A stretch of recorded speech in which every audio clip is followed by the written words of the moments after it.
ઋષિ ભારતી બાપુ, તમને કેમ એવું લાગ્યું કે અલ્પેશ ઠાકોરને નાયબ મુખ્યમંત્રી બનાવવા જોતા હતા પણ ન બનાવ્યા? તમને કેમ એવું લાગ્યું કે કેટલાક રાજકીય પક્ષો ડિવાઇડ એન્ડ રૂલની રાજનીતિ કરે છે?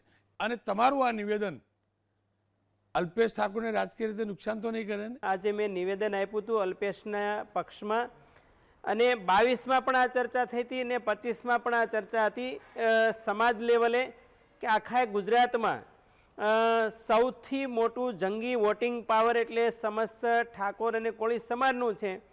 તો ક્ષત્રિય સમાજ અને ઠાકોર સમાજની અને કોળી સમાજની જે મિટિંગો ગાંધીનગરે લગભગ 5-7 વખત થઈ, અને એમાં સમાજ લેવલે જેટલા સંગઠનો ચાલે છે બધાએ પ્રમુખોની પણ ઈચ્છા હતી, અને આવડું મોટું જંગી વોટિંગ આપે છે તો અલ્પેશજીને ડેપ્યુટી સીએમમાં લેવા જોઈતા હતા એવી બધાની આશાને અપેક્ષા હતી.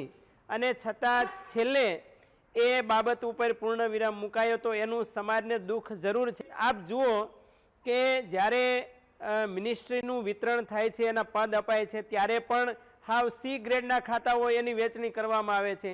એ વાતનું પણ સમાજને અત્યારે દુઃખ છે.